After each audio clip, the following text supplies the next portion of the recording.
네, 이것머니 201회 시작하겠습니다. 저는 진행을 맡은 김범주고요. 옆에 오늘 권혜리 기자 나와 있습니다. 안녕하세요. 네. 손승욱 기자는 이제 지난주에 좀 눈치를 채셨겠지만 너무 불편하네요. 옆에 약간 이렇게 보면서 앉아있지. 뭐. 손승욱 기자는 지난주에 좀 눈치를 채셨겠지만 이제 그 코로나 이쪽으로 또 이제 이동을 했습니다. 바쁘시죠. 네, 네. 지난주에는 이제 뭐 그 네팔 건으로 네. 사실은 뭐 방송을 보신 분들은 아시겠지만 계속 전화를 받고 뭐 뭘 찾고 뭐 회의한다 그러고 뭐 우왕좌왕하고 뭐 이랬었는데 이제 네팔 건은 지나가고 이제 코로나로 넘어갔습니다. 거의 뭐 긴급 대응팀이죠. 네, 긴급 대응팀이라서 오늘 참석하기가 쉽지 않다 이렇게 연락이 와서 뭐 지금 오늘은 저희 둘이 네. 그만큼 좀 상황이 참 급박해요. 네. 그게. 처음에 기사가 나올 때만 해도 아유 뭐 왜 저렇게 못 막아? 왜 이렇게 힘들어? 이렇게 보였는데 이제 결국은 항상 걱정하듯이 남의 일이 아니라 우리 일이 또 돼버려가지고 또 뭐 사스도 있고 메르스도 있고 이렇게 겪어오면서 우리나라 분들이 그러니까 여러 번 좀 몇 번 겪다 보니까 좀 더 빨리 반응을 이제는 이제 좀 확실히 전염병에 대한 인식이 다른 것 같아요. 메르스 때하고도 또 다른. 메르스 때 워낙 고생을 해가지고 그때 좀 많이 달라지지 않았나. 그래서 그냥 언뜻 생각하는 것보다도 뭐 우려라면 우려, 조심이라면 조심 더 좀 빨리 하는 것 같은. 지난주 후반에부터 벌써 뭐 예를 들면 동남아라든가 뭐 이런 데 가는 중국은 뭐 당연하고 동남아 같은 데 가는 뭐 휴가뿐만 아니라 출장도 회사에 얘기를 해서 이거는 못 간다고 해야 될 것 같다. 취소를 하겠다. 이런 분들이 굉장히 눈에 띄게 늘더라고요. 그래서 그걸 제가 이제 주말에 근무였기 때문에 주말에 좀 얘기를 꺼냈었는데 사실 여기 안에 있는 분들은 좀 더디죠. 일단 반응이 좀 더디고 좀 직업적인 특성이기도 한데 좀 그런 거에 겁이 없습니다, 사실은. 이게 문제가 있는 데는 가야 되는 거지. 그러니까 지금 조선일보 기자가 어젠가 그젠가 왜 우한 탈출기를 아마 특파원이 썼던 것 같은데 솔직하게 말씀드리면 저보고 우한 가라 그러면 저는 갈 것 같긴 해요, 개인적으로는. 그러니까 약간 좀 겁이 없긴 합니다, 그런 쪽으로는.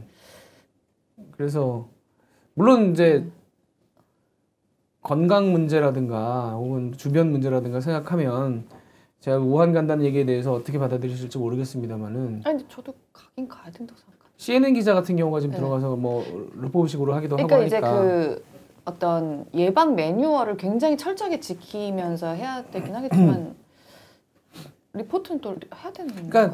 뭐 단순히 그냥 간다라기보다는 그러니까 도대체 어떤 상황이길래 이렇게 된 거며 우리에게 주는 시사점은 무엇인가 그런 거에 대한 부분을 짚어보기 위해서라면.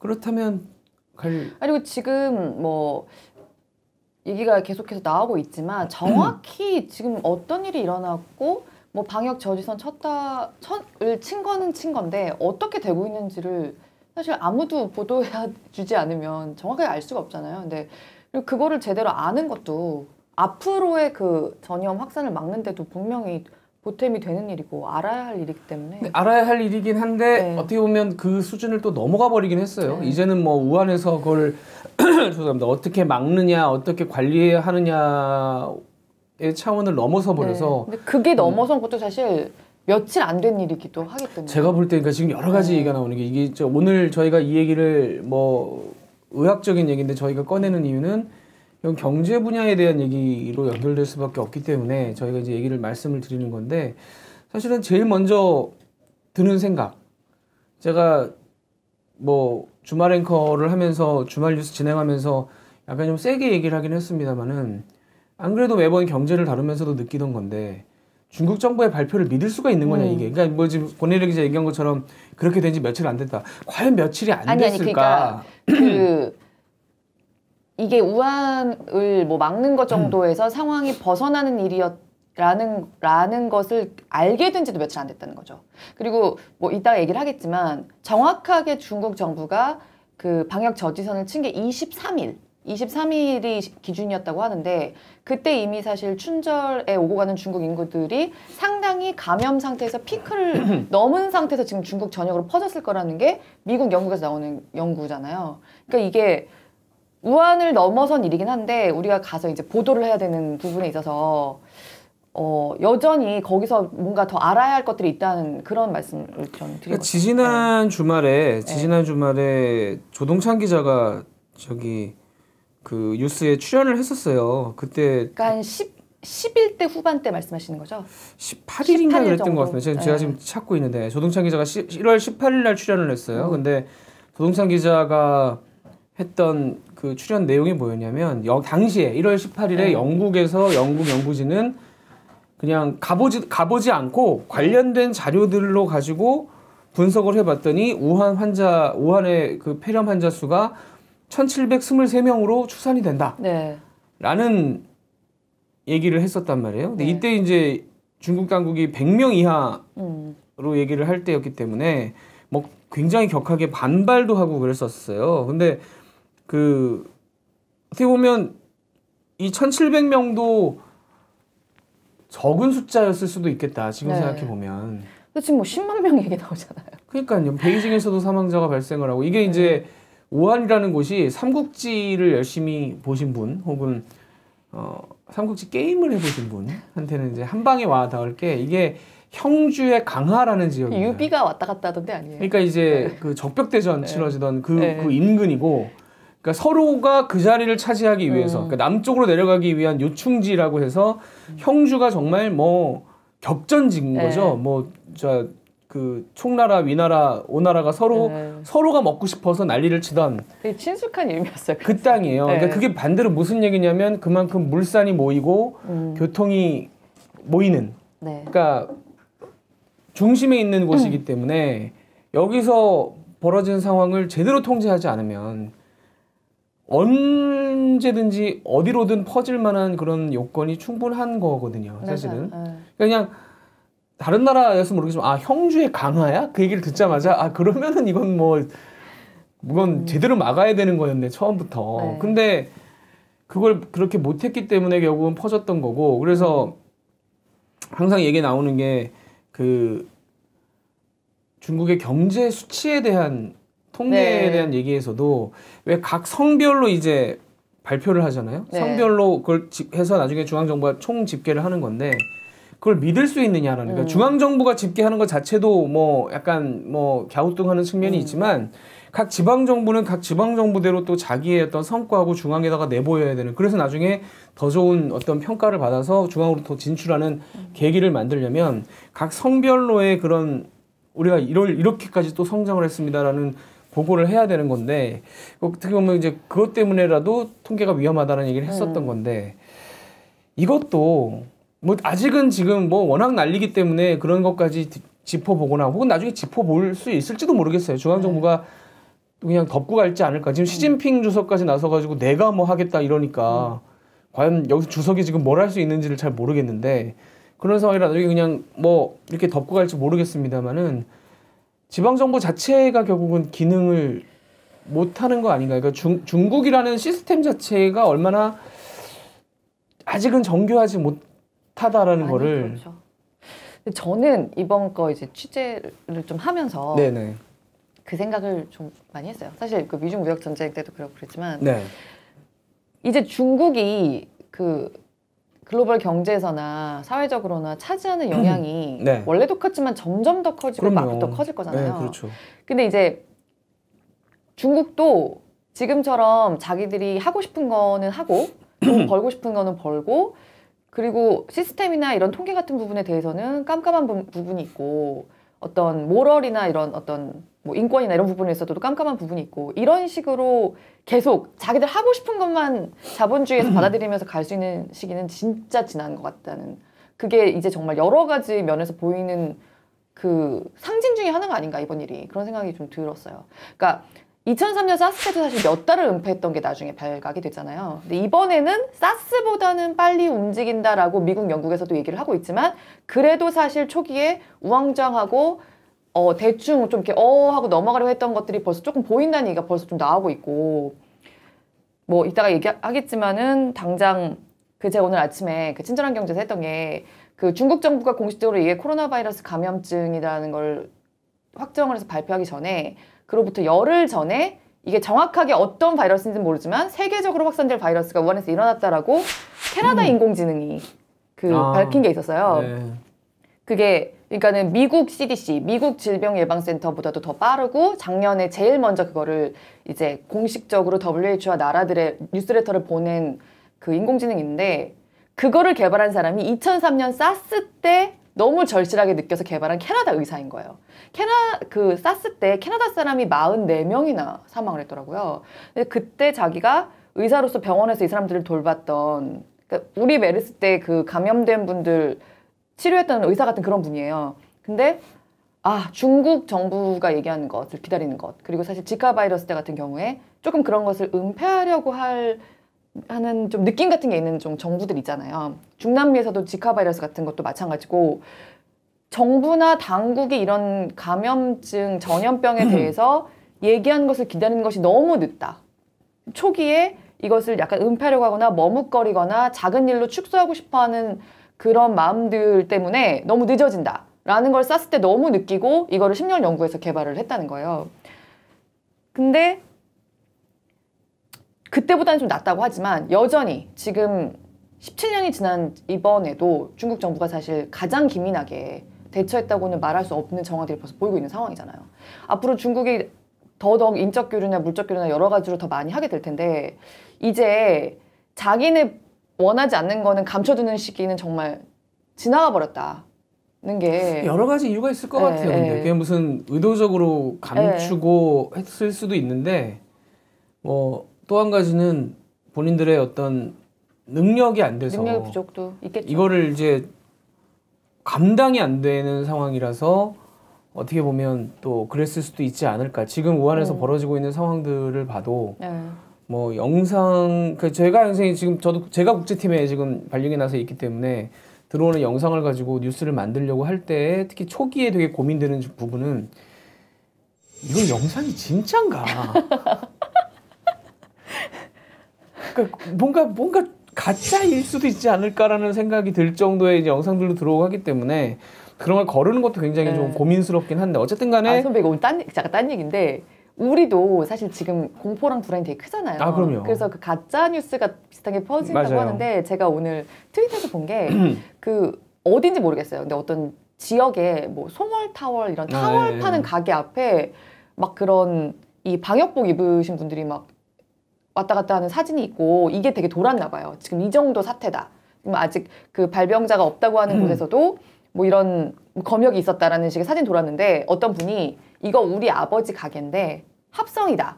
이거 속지 마시라고 한 거를 제가 보고 들어온 거예요. 근데 그 사진만 딱 봤을 때는 진짜 합성인지 모르겠어요. 그러니까 합성을 워낙 잘하니까. 그러니까 정말 그런 거 우리도 좀 조심을 해야 되고.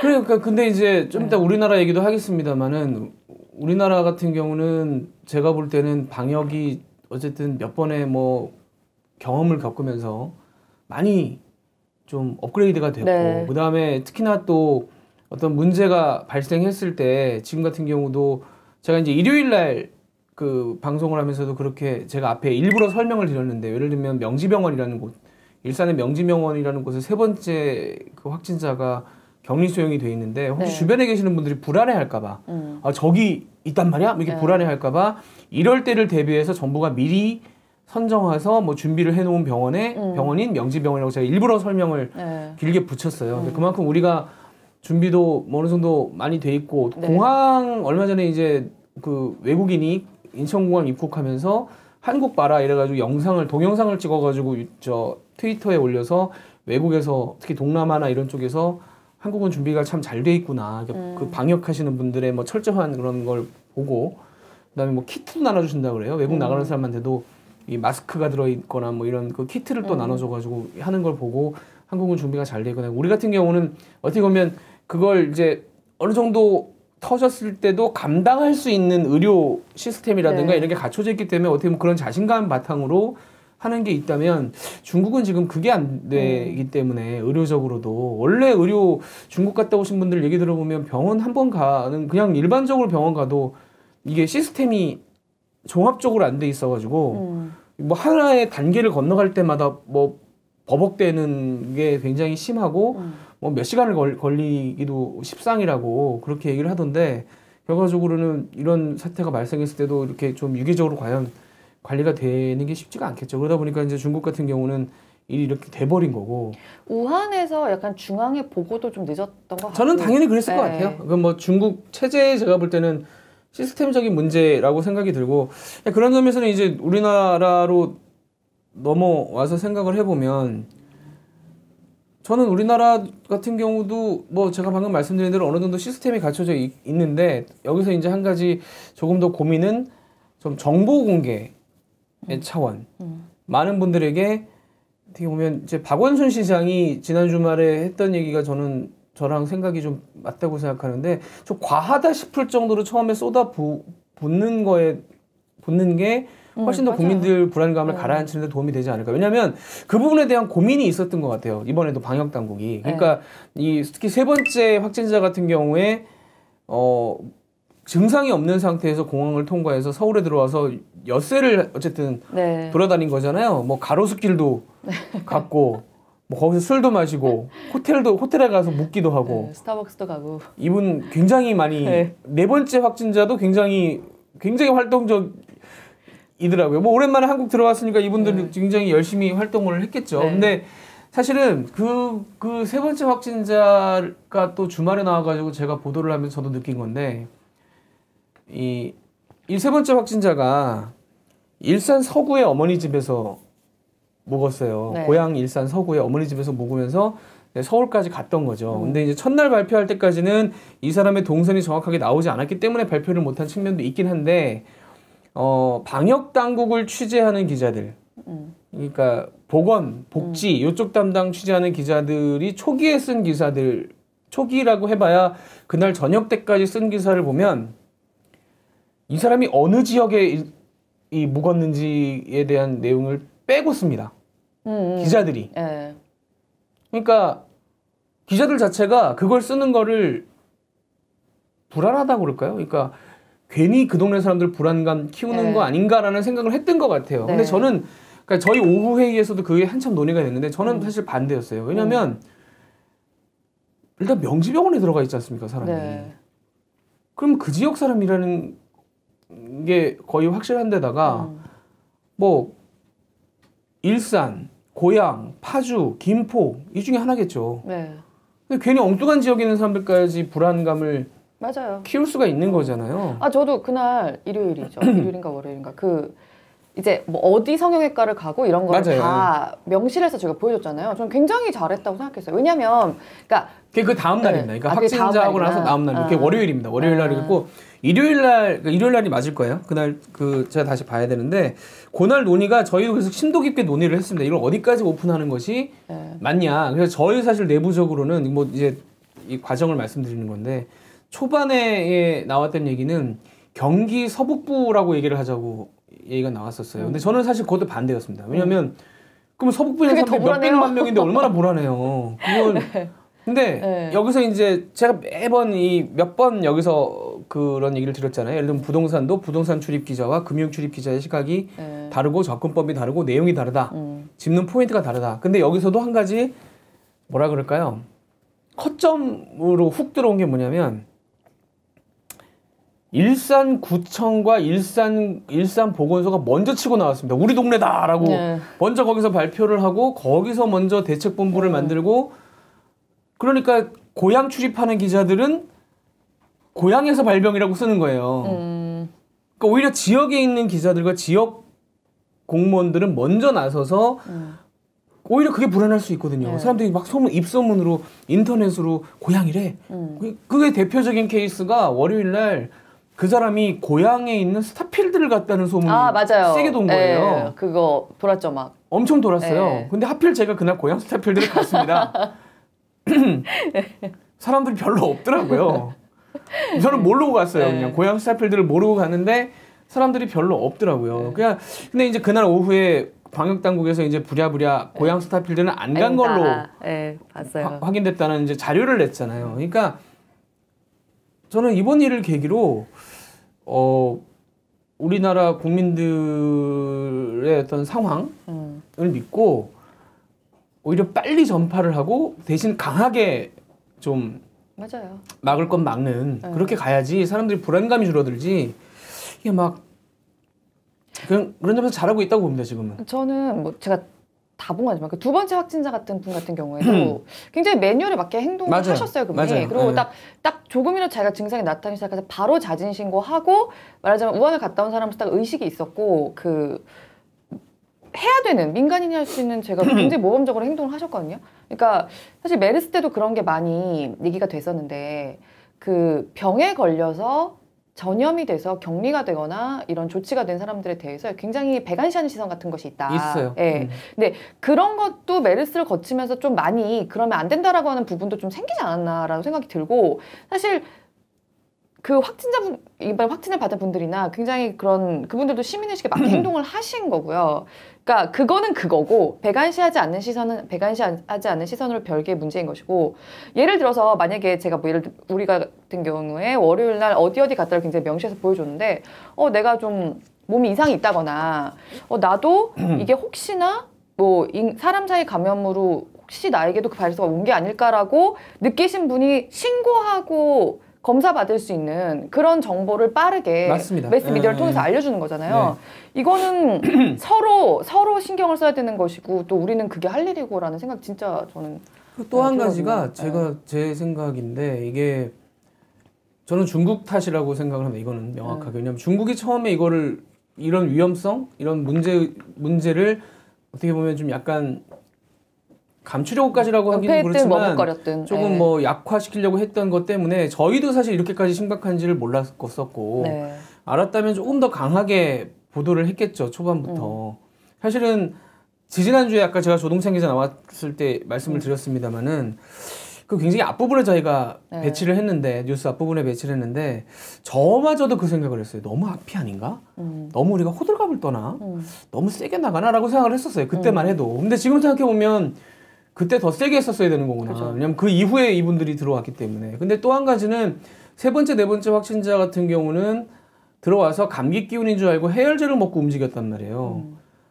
물론 이분들에게 홍보나 경고를 좀 덜한 것도 물론 이제 언론이라든가 뭐 이런 보건당국이라든가 뭐 방역당국에 문제가 있을 수도 있지만 이분들은 좀 아쉽긴 해요. 특히나 우한에서 살다 온 사람들이잖아요. 우한을 거쳐오기도 하고. 제가 A형 간염을 그 경험이 딱 떠오르더라고요. 그러니까 막 무기력하고 감기 기운 비슷하고 뭐 약간 땡기고 뭐 이런데 며칠을 버티다가 병원에 가가지고 전 대상포진인 줄 알고 인터넷 찾아보니까 대상포진하고 비슷하더라고요. 그래서 피부과를 갔는데 피부과 의사가 저를 약간 조롱을 했어요. 솔직히 말하면 대상포진 뭐 아무나 걸리냐고 이러면서 막 약간 막 조롱을 했어요. 내 건강이 약간 너무 화가 나더라고요. 아니 나는 아파 죽겠는데 뭐 대상포진 뭐 어쩌고 막 놀리길래 그 집에 와갖고도 하루 동안 이렇게 또 있는데 내일 출근해야 되는데 몸이 너무 안 좋은 거예요, 진짜. 그래서 다시 한번 찾아봤는데 A형 간염하고 비슷해 가지고 병원 가서 이제 또 동네 병원 가서 A형 간염인 것 같아요. 근데 의사분들이 또 제일 싫어하는 게 그 자가진단해 갖고 오는 환자잖아요. 근데 의사가 또 저한테 뭐 A형 간염이더니 눈을 딱 감았는데 눈이 노라니까 황달기가 나오니까 놀래가지고 이제 급히 저를 큰 병원으로 보낸 거란 말이에요. 그러니까 그래서 제가 이제 낫고 나서 회사에 나와가지고 조동찬 기자한테 그 A형 간염이 그때 또 작년에 유행했잖아요. 그래서 야 A형 간염이 위험하다는 보도를 왜 안 했냐고. 그랬더니 조동찬 기자가 가만히 저를 보더니 내가 몇 번을 했는데 뉴스를 안 보고. 그때 A형 간염 유행이라는 기사가 나오기 시작한 다음이었어요. 선배가 아팠던 게. 아니요. 저는 그 전이긴 한데 저는 그 전인데 그러니까 A형 간염이 이런 증상이 있다라는 보도를 왜 하느냐 했더니 조동찬 기자가 몇 년간 자기가 몇 번 했는데 도대체 너는 뉴스를 왜 안 봤냐는 거예요. 그러니까 이게 과하다 싶을 정도로 해야 되는 거구나. 맞아요. 그 귀에 못이 박히게. 그래서 이제 일요일 날 앵커 멘트를 제가 하겠다고 일부러. 왜냐면 6곡지 정도 하고 끝나버리니까 되게 무책임하더라고요. 이런 일이 있었습니다. 끝 다음 뉴스. 하니까 무책임하더라고요. 그래서 제가 그래서 약간 경고성 앵커 멘트를 좀 하겠다라고 제가 했던 이유, 제가 자진했던 이유 중에 하나도 제 경험 때문에, A형 간염 때문에. 그러니까 몸이 되게 평소와 다르고 굉장히 뭔가 심각한 상황인 것 같은데 에이 몸살 정도겠지라고 생각하고 넘어갔던 저의 무지. 근데 이분들도 제가 볼 때는 아마 똑같은 과정을 거쳤지 않았을까. 처음에 그냥 감기 근데 몸이 좀 더 심한데 뭔가 설마 좀 내가? 다른데 이렇게 생각하다가 어느 순간 이래서 아마 본인들 신고를 하게 됐겠죠. 그러니까 지금은 굉장히 세게 겁을 주고 권혜리 기자 얘기한 대로 그런 동선도 알려주고 의심되면 바로 신고하게 하고. 근데 그 외부 모니터단에서 아주 선배 그 경고성 앵커 멘트 그냥 몸에 아니 왜냐면 그 여러 가지 업로드를 그것도 이제 저희 논의 과정을 좀 설명을 드리자면 논의가 있었어요. 그러니까 제가 그걸 하고 싶다 했으면 좋겠다고. 그런데 어떤 내용을 담을지에 대해서는 같이 한번 얘기를 해보자. 내가 꼭 뭐 내 주장을 펼치기보다. 근데 이제 대부분의 경우에 그런 말씀들을 하셨어요. 그 뭔가 이상이 있으면 신고를 하자는 내용을 담자라는 내용을 많이 하셨는데 사실은 저는 그 부분에 대해서는 약간 좀 저했던 게 이 일반 시청자분들은 솔직히 말하면 좀 벙찌는 상황이거든요. 내가 잘못한 게 아닌데 왜 나 갑자기 나한테 이런 일이 닥쳐 이런 거였고 사실은 그런 얘기를 해야 될 분들은 중국 갔다 온 분들. 그다음에 저는 또 한 가지 중요한 게 중국 갔다 온 분들 옆에 있는 분들. 그걸 제가 강조를 한 거죠. 왜냐면 옆에 있는 사람들이 계속 물어봐 줘야 되는 거거든요. 너 괜찮아? 너 문제 없어? 뭐 그게 친하다면 가족 간이라면 물어볼 수 있는 거잖아요. 난 그분도 물론 감기 기운 세게 나오고 나서 자꾸 강남에 가가지고 호텔에서 주무셔서 문제였지만 어머니 집에서 지냈잖아요. 그럼 어머니 같은 경우라든가 만나는 친구라든가 너 우한에서 왔잖아. 뭐 이런 거를 좀 계속 강조를 하다 보면 결과적으로 본인도 좀 더 자극이 될 것이고 우리는 제가 볼 때는 지금 굉장히 방역 당국 있는 분들이 너무 열심히 하신다 그러더라고요. 그래서 며칠째 뭐 잠도 못 자고 집에도 못 가고 굉장히 노력하고 계시기 때문에 지금 잘 막고 있는데 이 정도로 좀 끝났으면 좋겠어요. 솔직히. 맞아요. 정말 여기서 그냥 좀 더 큰 피해가 나기 전에. 우리가 2003년 사스 때 약간 독보적일 정도로 사스 예방 모범국이었더라고요. 그래서 실제로 아까 말씀드린 캐나다에서도 44명이 사망을 했고 이게 그때도 중국에서 사실 몇 달 동안 그때는 진짜 은폐했다고 나중에 됐고 뭐 홍콩, 타이완을 중심으로 번지면서 아시아로 막 쫙 퍼졌는데 그때 뭐 당시 방역 당국 얘기 이제 기사 남은 걸 보니까 거의 기내에 그 적외선 카메라 같은 거 들고 들어가서 일일이 다 체크를 할 정도로 열심히 해서 막았다고 하더라고요. 그러니까 이게 사실 중국에서 얼마나 더 번질지는 지금으로서는 굉장히 미지수고 이미 조금 늦었다라는 얘기도 좀 나오고 있기는 한데 그렇다고 하더라도 이제 우리나라에 더 이상 확산되지 않는 거는 또 우리 방역의 별개의 문제니까 진짜 좀 근데 열심히 사실은 걱정되는 부분이 경제적으로는 그러니까요. 벌써 시작이 됐습니다. 일부 시작이 돼가지고 제가 어제 저녁에 이제 아이를 데리고 키즈 카페에 갔거든요. 키즈 카페가 동네에 좀 큰 데가 하나 있어요. 거기는 애 키워보신 분들은 알지만 특히 추운 날 어디 밖에 데려나가기 요새 근데 추운데도 이제 미세먼지가 없어서 뭐 좋긴 합니다만은 해지고 나면 또 어두운데 데리고 나갈 수는 없으니까 거기 가면 엄마들끼리 특히나 한 대여섯 분이 오셔가지고 이렇게 한 테이블 크게 자리 잡고 앉아서 음식 펼쳐놓고 애들 먹이면 애가 한 숟갈 퍼먹고 뛰어가고 막 이게 반복이 되던 데거든요. 어제 저희 말고 한 가족이 있더라고요. 그쵸. 정말 맞아. 저희 말고 한 가족, 그러니까 저희가 철이 없어 보일 정도로 저희 말고 한 가족이 있고 그 아르바이트 하시는 분들이 원래 그렇게 열심히 하던 데긴 하지만 계속 닦고 있더라고요. 그러니까요. 이게 작은 일이 아니에요. 그러니까 벌써부터 이제 아이들 있는 집들이 가장 민감하기 때문에 먼저 시작이 된 건데 이게 시작이 됐구나. 벌써부터 여파가 있구나. 그러니까 2003년 사스 얘기를 제가 꺼낸 게 2003년에 사스 예방 모범국이라고 보건 국민 건강으로는 굉장히 잘 막았지만 그럼에도 불구하고 그로 인해서 우리가 겪게 되는 경제적인 어떤 경기 부진의 여파는 그때 그러니까 그게 2003년 2분기에만 분기 성장률이 1%포인트 떨어졌다는 게 대외경제정책연구원의 추산이죠. 그러니까 그 정도로 이게 그러니까 우리나라에서 그 바이러스가 퍼지는 걸 막는 것과 네. 이 경제적인 충격은 또 다르게 갈 수 있다는 거죠. 그렇죠. 그건 다르죠. 그러니까 제가 볼 때는 이게 지금 뭐 3, 4월까지 얘기가 나오던데 네. 어쨌든 3, 4월까지 유지가 된다.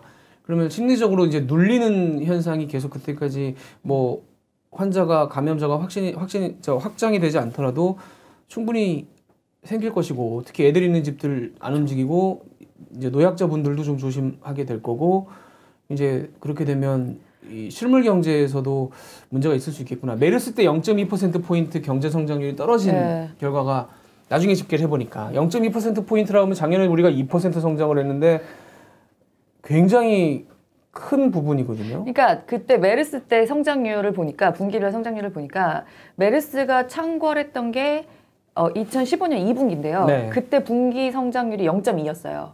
근데 3분기로 넘어가면서 1점으로 확 뛰어요. 그러니까 메르스가 잠잠해지면서 그 기저효과가 그러니까 전분기 대비거든요. 제가 지금 말씀드린 성장률은. 그러니까 기저효과가 그만큼 있었다는 거고 이 메르스가 잠잠해지면서 그만큼 다시 내수, 소비가 다시 뛰어 올랐다는 거죠. 그러면 당시 대체로 분위기가 어땠느냐라고 하면 1분기는 0.7, 4분기가 0.9인가 그랬거든요. 그러니까 그 해가 한 0.7에서 한 0.9 사이 왔다 갔다 할 해였는데 2분기에 메르스 때문에 그렇게 뚝 떨어졌던 거예요. 그때 정부 분석으로는 0.4% 정도 메르스 때문에 떨어졌다. 그 분기에. 그러니까 1년 전체로 치면 얼추 0.2%포인트 정도로 얘기가 나왔었거든요. 그렇기 때문에 걱정이 됩니다. 저는 맞아요. 특히나 소매업 하시는 분들, 그러니까 유통업, 소매업, 그다음에 외식, 뭐 외식도 그렇고 그다음에 숙박업, 관광업 이런 쪽들이 좀 걱정이 많이 돼요. 안 그래도 쉽지 않은데 이거 근데 불가항력입니다. 이게 뭐 누가 잘못한 상황이 아닌 상황이라서 굉장히 걱정이 많이 돼요. 그런 점에서는 배달은 오히려 더 많이 늘 것 같아요. 반대로. 그러니까요. 그 생각은 배달은 했는데, 많이 늘 거고. 그게 어떻게 뭐 근데 이게 막을 방법이 없기 때문에. 사실 올해 또 우리가 또 경기를 회복을 좀 했으면 조금이라도 작년보다 맞습니다. 나았으면 하는 모멘텀인데 이 모멘텀을 잃을까봐 좀 걱정이 되는 거죠. 그리고 메르스 때는 보니까 상반기에 그 서울 메트로가 집계한 통계를 보니까 지하철 이용객이 상반기에 1,000만 명이 줄었더라고요. 그러니까 그 정도로 사람들의 활동이 위축이 된다는 거고요. 당시 메르스는 또 우리가 다른 나라보다 좀 더 심했잖아요. 네. 그러니까 외국에서 들어오는 사람이 210만 명이 줄었어요. 그래서 굉장히 정말 관광이라든가 소비라든가 이런 쪽에서 좀 타격을 받았었고 우리는 잘 예방했다고 하는 2003년 사스 때도 뭐 경제적인 충격은 그 정도로 있었고 분기 성장률이 1%포인트 떨어질 정도로. 근데 그러니까 지금 뭐 저희가 지금 이 건강이 중요한 시점에 돈 걱정하냐 관광 걱정하냐 이렇게 말씀하시는 분들도 계신데 있을 수 있죠. 있을 수 있죠. 그러니까 그거는 그거고 이런 측면도 살펴본다는 차원에서 말씀을 드리는 건데요. 사실 좀 그 관광이라든가 뭐 중국인들의 유입이라든가 조금 살아나던 중이었어요. 그러니까 지금은 당연히 근데 그게 또 굉장히 좀 우리 경기나 우리 올해에 기대하는 어떤 관광 또 내수 효과에는 좀 기대가 됐던 게 있었는데 사실 올해는 좀 속된 말로 물 건너가는 측면이 있죠. 그리고 그 중국인들만 덜 들어오는 게 아니라 사실 우리만 해도 지금 중국에서만 발병을 한 게 아니잖아요. 뭐 말레이시아, 싱가포르, 뭐 타이완, 다 그렇기 때문에 전반적으로 아시아 지역의 여행 수요라는 것이 위축될 수도 있어요. 그리고 나만 해도 어디 다니지 말자라는 생각이 들 수가 있단 말이에요. 저 엄마가 약간 폐가 안 좋으신데 저도 막 엄마 그냥 사람 많은데 가지 마. 그냥 일주일 집에 있으면 안 돼? 라고 얘기를 하게 되더라고요. 그런 얘기 나올 만하죠. 나올 수 있죠, 사실은. 왜냐면 가족 입장에서는. 그렇죠. 왜냐면 이게 사실 그러니까 건강한 사람은 안 걸리고 넘어갈 수 있더라도 노약자는 또 다르잖아요. 그러니까 이런 것들이 다 이렇게 뭉치고 사회적인 현상이 되다 보면은 이게 단지 뭐 중국 사람들이 들어오지 않고 이런 거에 문제가 아니라 그냥 전반적인 그냥 활동과 물동량과 인적 수요가 이렇게 줄어들 수 있는 면이 있기 때문에요. 그리고 이제 중국이 앞으로 이 상태를 어느 정도로 막을 수 있을 것인가 이제 정말 지금부터 봐야 되는데 사실 올해 중국이 그 미중 무역 전쟁 좀 휴전을 하면서 작년보다는 조금 경기가 나아질 수 있지 않을까. 사실 중국에서는 지금 지역 은행들이 파산하는 정도까지 상황이잖아요. 근데 올해 조금 나아질 수 있지 않을까라고 기대를 했던 게 어쨌든 당장은 우리도 대중 수출이 좀 살아나야 올해 우리가 작년보다는 좀 경기 부진을 딛고 올라갈 수 있다는 측면이 있는데 중국이 이렇게 되면 사실 우리가 올해 미중 무역전쟁이 휴전하면서 기대했던 효과들이 조금 기대하지 했던 만큼 되지 못할 수가 있죠. 근데 지금 그러니까 당장 이제 미국이나 영국에서 나오는 얘기를 미국이나 영국에서 아까 뭐 김범선 선배도 얘기했지만 중국 정부는 아직 제대로 발표하지도 않았는데 자기들이 갖고 있는 시스템을 통해서 예측한 바 이런 것들을 통해서 보니까 우한에서 방역 저지선이라는 게 제대로 쳐진 게 1월 23일인데 그때는 이미 그 우한으로부터 들고 나는 인구가 충분히 너무 많이 그리고 이제 이 병이 처음 보고됐을 때로부터로 추산을 해봤을 때 상당히 잠복기 이상의 인구가 많이 들고 나서 사실상 전역으로 퍼졌다고 볼 수 있고 특히 베이징이 되게 위험해 보인다는 얘기가 되게 속속 나오더라고요. 그래서 정말 그래서 지금 뭐 권혜리 기자 방금 얘기한 것처럼 물론 우리가 중국 소비재에 수출하는 비중은 상당히 적은 편이긴 합니다만은 중국 소비 시장, 중국 시장 자체도 뭐 우리 이상으로 당연히 축소가 될 수밖에 없는 상황이고 중국의 산업 활동도 마찬가지일 거고 그 부분에 있어서는 또 뭐 우리 내수뿐만이 아니라 그 부분까지도 걱정이긴 하죠. 그게 아마 봄까지 3, 4월, 4, 5월까지도 뭐 중국의 지금 사스 때부터 유명한 그 권위자 중국에서의 이런 전염병 권위자는 열흘을 얘기했다더라고요. 앞으로 열흘. 근데 이제 오히려 외국에 있는 데들이 지금까지는 더 정확하게 맞춘 편이었는데 3, 4월을 얘기를 하고 있기 때문에 굉장히 장기화죠. 3, 4월이면 뭐 석 달을 만약에 석 달 이렇게 간다 그러면 사실 정말 여러모로 힘들 수밖에 없을 것 같아요. 근데 최악의 상황까지도 상정을 하고 우리가 고민을 해야 되는 상황인 것 같고 그런 점에서는 걱정이 많이 됩니다. 사실은. 아니, 그리고 선배가 지난주에 우리가 CES 얘기할 때인가요? 그 헬스케어 관련해서 얘기를 했었잖아요. 지금 그 피부 찔러가지고 당뇨 진단하고 심지어 이제 뭐 약까지 넣을 수 있는 그런 기술이. 근데 이번에 이 신종 코로나 관련해서도 아까 말씀드렸던 제가 오늘 아침에 신장경에서 얘기를 했는데 이 그동안 발전한 AI가 상당히 역할을 한 거예요. 그러니까 그 아까 말씀드린 것처럼 2003년 사스 때 캐나다 병원에서 그 전염병 환자들을 돌봤던 의사가 당시에 중국 정부의 발표라든가 이런 전염병이 먼저 발생하는 정부들의 혹은 보건 당국들의 발표를 기다릴 수 없다라는 걸 느끼고 그 후로 이 개발에 나서가지고 2014년에 이 블루닷이라는 그 인공지능 기반의 이 전염병 예측 시스템 플랫폼 회사를 차려요. 여기가 2016년에 지카 바이러스가 중남미에서 미국으로 유입되기 전에 앞으로 플로리다에 이런 정도의 어떤 지카가 들어올 것이다라는 걸 6개월 전에 예측을 했어요. 실제로 플로리다에서 수천 명이 그런 권혜기 얘기를 듣다 보니까 그런 AI도 굉장히 의미가 있네요. 네, 그러니까 이 전 세계 돌아가는 이 데이터들을 보고 있다가 그러니까 되게 재밌는 게 여기는 되게 뭘 중요하게 보냐면 항공 흐름을 봐요.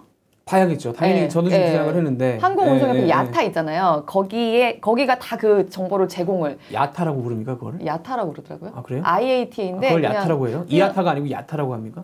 저 그냥 이렇게 항공사 사람들이 저 몰라서. 여기 지금 저희 댓글 써준 분에 항공 관련 업무를 하고 계신 분도 계셔가지고 저 봤어요. 히로다님. 이분이 또 나중에 뭐 확인을 해주실 것 같은데.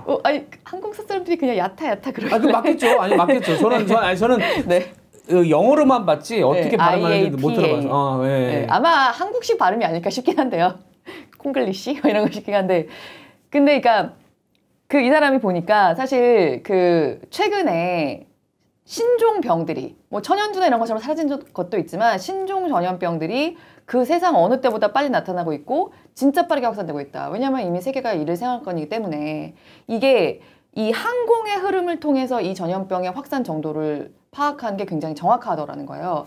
그래서 실제로 지금 이 회사가 중국 CDC, 그러니까 중국의 질병관리본부 같은 곳에 연구진하고 그다음에 영국이랑 캐나다 대학, 자기가 몸담고 있는 캐나다 대학이랑 또 영국의 대학 하나랑 25일 날 낸 보고서가 있는데요. 거기서 앞으로 상대적으로 이 그 신종 코로나가 확산될 수 있는 30개국을 뽑았는데 그 리스트를 보니까 1위부터 10위까지는 이미 다 확진자가 나왔어요.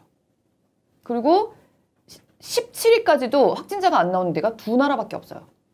그러니까 거의 굉장히 정확한 거예요, 사실. 근데 이 블루닷이 그러니까는 중국 정부에서 이게 바이러스다, 이거는 확산세다, 이거는 전염병이다라는 거를 확인해 준 게 1월 9일인데 이걸 12월 31일 날 이미 자기가 서비스하고 있는 12개 나라의 어떤 보건당국이나 이런 데 돈을 받고 이제 그걸 파는 회사더라고요. 그걸 다 이미 보냈고 WHO에도 그걸 보냈다는 거예요. 그때 이미 우리나라, 타이완, 방콕, 일본은 갈 거다라는 것도 그때 이미 다 거기에는 보고를 한 거예요. 그래서 사실 이 캄란칸이라는 의사인데 이 사람이 하는 말이 굉장히 좀 인상적이었는데 뭐 아는 사람처럼 얘기를 하네. 이름은 그 어려운 이름인 것 같은데 그래도 그렇게 인도계인 것 같더라고요. 인도계. 그럴 수도 있고요. 근데 어쨌든 얼굴을 보니까 그 유튜브에도 굉장히 많이 있어요. 근데 되게 굉장히 인상적이었던 게 정부들이 알기 전에 사실 진짜 자기가 해보니까 하루하루가 너무 중요한데 그렇죠. 정부들이 어떤 공식적인 루트를 통해서 확인해 주는 걸 알기 전에 이걸 아는 게 굉장히 중요했고 사실은 아까 김범수 얘기한 것처럼 은폐하려고 할 뿐만 아니라 모를 수도 있다. 맞아요. 이게 어느 정도인지. 네. 그거를 자기들이 먼저 상대적으로 알려주는 그런 역할을 벌써 우리가 시작했다라고 얘기를 하는 거예요. 근데 그러니까 꼭 이 회사를 제가 뭐 좋다라고 하는 게 아니라 그런 식의 개발이나 그런 식의 노력은 그러네요. 굉장히 중요한 게 아닌가. 그리고 되게 재밌다고 생각했던 게 일단 항공, 그리고 65개 언어로 나오는 뉴스들을 다 수집을 해요. 예. 그거를 또 빅데이터를 돌려요. 그리고 모기를 비롯해서 해충, 그다음에 동식물 질병 또 관리하는 그런 각국의 그런 곳들이 있잖아요. 우리나라 같은 경우는 뭐 산림 관련이나 그런 데서 할 거 아니에요. 그런 것도 다 동시에 보고 하는 거예요. 근데 뭘 빼냐면 SNS 데이터는 빼요. 사람들이 SNS에서 페이스북이나 트위터나 인스타그램에서 얘기하는 건 빼요. 이거는 기분이 들어가기 때문에 정확한 그렇죠. 감염병의 경로는 알기가 힘들다. 여기서 또 재밌는 게 뭐냐면 구글이 사실 자기는 실시간 검색어로 트렌드 조사 같은 걸 해서 하는 게 있어요. 저도 사실 그 북적북적에서 한번 읽었었거든요. 모두 거짓말을 한다라고 구글이 자기네 트렌드로 이렇게 빅데이터 분석해서 내고 하는 자료들, 이게 투표에는 되게 맞아요. 그러니까 실제로 뭐 인종차별이 심한 주에서 오바마가 어떤 득표를 할 것인가 뭐 이런 것들을 다 구글 실시간 검색어로 알 수가 있었어요. 근데 그거는 약간 사람들의 심리가 중요한 영역이잖아요. 근데 병의 영역은 그런 정성적인 판단이 들어가면 안 되는 거잖아요. 구글이 되게 처참하게 틀렸었더라고요.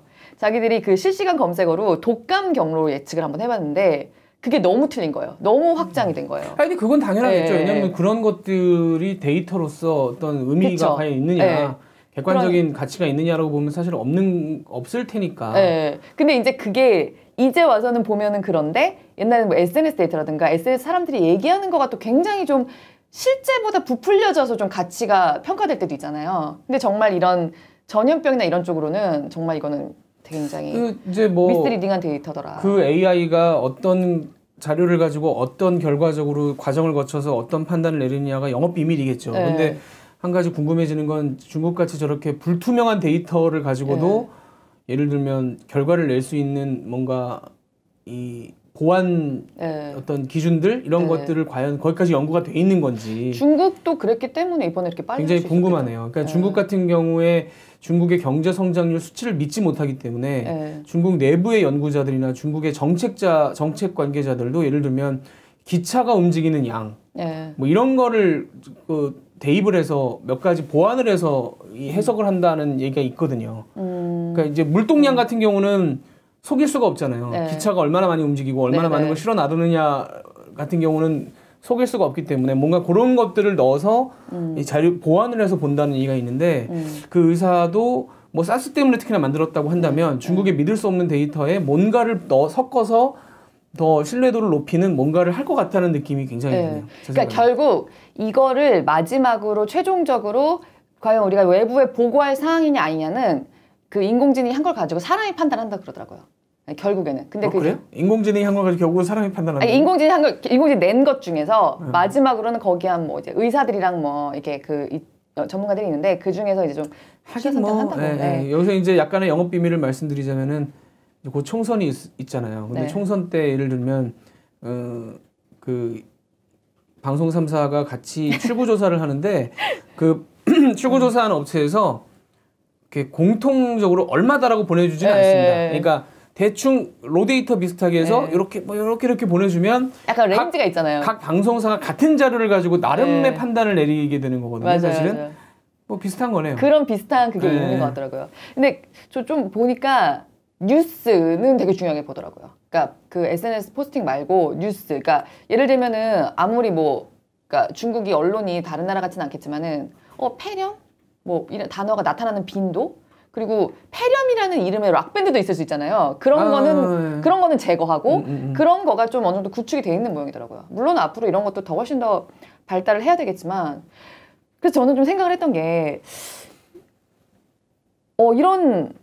이거는 분명히 어쨌든 세상에 도움이 되는 틀릴 수도 있지만 도움이 미리 되죠. 예방적으로 과하게 알려줄 수 있다는 기능까지 봤을 그럼요. 때 그리고 실제로 지카 바이러스 때도 중남미의 나라들도 좀 머뭇거리거나 오판하거나 은폐하려고 하는 경향들이 있기 때문에 그때 중남미에서도 그런 이미 지카 때 어디로 이게 갈 것인지를 그 예측하는 또 다른 앱이 나와서 3개월 전 상황을 예측하고 이런 게 있었더라고요. 그래서 이런 진짜 실제로 그때 뭐 선배도 얘기했지만 헬스케어가 앞으로 AI에서 가장 중요한 그 미래의 그 AI가 가장 중요한 분야 중에 하나 될 거라고 얘기를 하고 뭐 스타트업에만 지금 10억 달러 넘게 북미권에서는 투자가 돼 있다고 하는데 헬스케어는요 제가 볼 때는 뭐 돈이 제일 먼저 들어갈 수밖에 없고 그다음에 이제 왜 헬스케어가 그때 한 가지 부연 설명을 드리자면 예를 들면 IoT라는 기계를 따로 사야 되는 거잖아요. 추가로 비용을 지불을 해야 되는 건데 사람들이 과연 추가로 비용을 지불해 가면서 불편하게 내 몸에 뭔가를 차거나 뭔가 설치를 하거나 할 수 있는 요인이 뭐가 있느냐.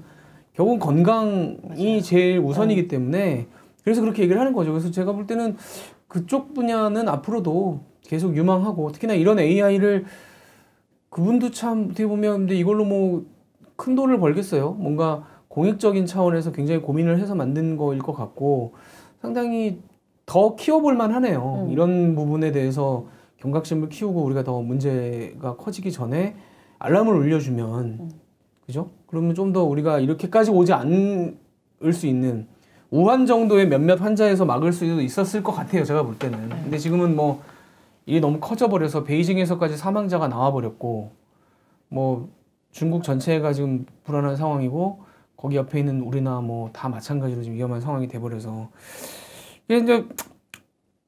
이제 좀 정리를 하자면 경제적으로 아마 지난주에 대한항공 말씀드리면서 말씀드렸습니다만 이것도 현재 상황으로 봐서는 띄엄띄엄 계속 얘기를 할 수밖에 없을 것 같고요. 근데 어쨌든 정부가 저는 굉장히 지금 방역을 잘하고 있고 현재까지는 그 투명하게 공개하는 거 저는 굉장히 찬성입니다. 많은 분들이 오히려 그걸 아는 게 뭐 예를 들면 그 상인분들이나 이런 분들이 반발할 수는 있겠죠. 왜 이걸 공개를 해서 우리를 괴롭히냐.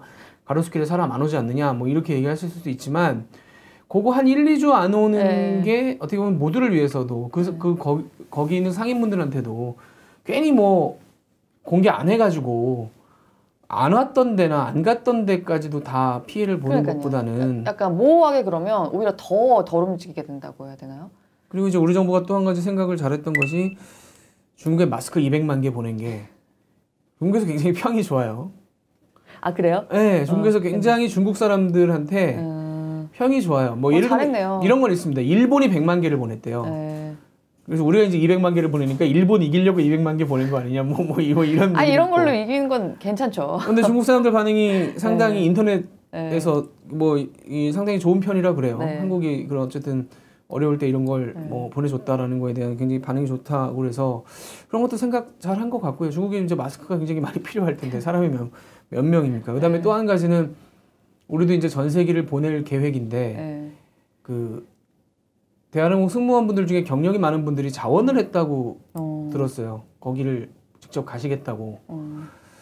뭐 그런 분들이 계셔서 결과적으로는 우리가 이런 뭐 문제들을 지혜롭게 풀어낼 수 있지 않을까. 뭔가 이렇게 안 보이는 데서 어려운 데서 노력하시는 분들이 계시기 때문에 제가 전에 구제역하고 뭐 조류독감 네. 때도 말씀드렸습니다만은 일 없이 탈 없이 지나가는 것이 정말 아무 일 없어서 지나가는 경우도 있겠지만 누군가 굉장히 안 보이는 데서 열심히 일해서 무탈하게 지나가는 경우들도 분명히 더 많다고 저는 생각을 합니다. 이번 경우도 뭐 안 보이는 데서 훨씬 노력하시는 분들이 많기 때문에 네. 이 정도로 우리가 지나갈 수 있었으면 좋겠고 네. 경제적으로는 글쎄 이런 말이 어떨지 모르겠지만 너무 위축이 안 됐으면 좋겠어요. 저는 오늘도 키즈카페 갈 겁니다. 그게 특히 이제 연세 있으신 분들이 걱정들을 많이 하세요. 네. 그런 좀 야 이럴 때는 안 나가는 게 좋지 않겠어? 이렇게 말씀들을 저희 집에서도 하시는데 서울에 아직 그런 문제가 없잖아요. 근데 뭐 미리 조심하는 것도 물론 좋죠. 좋은데 너무 위축되지 않는 선에서 하는 거가 저는 제 개인적으로는 더 맞다고 생각합니다. 그래서 오늘도 키즈카페를 갈 생각입니다. 저녁에. 물론 저를 위해서도 가야 됩니다. 집에서 놀아주면 안 되나요? 한계가 있어요. 한계가 있고 가제트가 없는 데선. 한계가 있고 그다음에 그 키즈카페의 장점이 그 매시 정각에 아이들 기차가 운행을 해요. 칙칙폭폭 이러면서 막 이렇게 애들을 불러 모으거든요. 어제 정시에 기차가 돌지 않는 걸 처음 봤습니다. 근데 그 알바하시는 분들도 그 얘기를 하더라고요. 이 사람이 너 없어가지고 이거 뭐 이렇게 이제 본인들도 기차 아무도 안 타는 거 처음이야 이렇게 얘기를 하더라고요. 이게 참 그런 상황 자체가 오래 안 갔으면 좋겠고 좀 우리는 좀 이렇게 좀 잘 마무리가 돼서 다들 좀 일상적인 생활 하는데 무리가 없는 그런 상황이었으면 좋겠습니다. 개인적으로. 그러게요. 그리고 진짜 제가 어제 제 기사를 쓰고 나서 약간 저는 사실 마스크 보낸 거 너무 잘했다고 생각을 했는데 약간 지금 조금 반중 감정? 이런 것도 되게 좀 인터넷에는 좀 있는 것 같더라고요. 왜 우리가 마스크 보내줘야 돼? 막 이렇게 말씀하시는 그런 분들 분들 있어요. 아니 뭐 또 그렇게 생각할 수도 있죠. 근데 사실 넓게 보면 이거는 빨리 전 세계적으로, 그러니까 물론 일단 한 명이라도 덜 아프고 덜 죽는 게 가장 중요한 것이고 우리나라뿐만 아니라 외국인들도요. 당연히. 그리고 그냥 정말 그 별개로 경제적으로 생각을 했을 때도 빨리 하루라도 더 빨리 이게 끝나는 게 우리한테도 무조건 좋아요.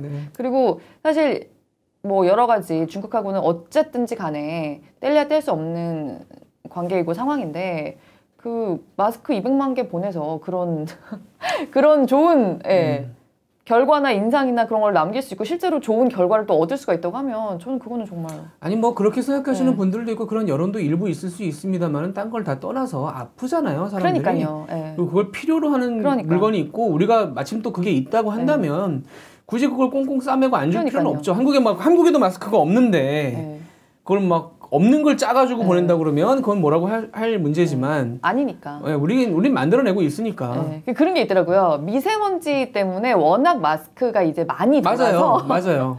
사실... 만약에 우리도 그게 아니었으면 마스크가 이렇게 많이 있을 리가 없죠. 그래서 사실은 저희 워싱턴 특파원이 미국에서 마스크를 사려고 돌아다녔다는 거예요.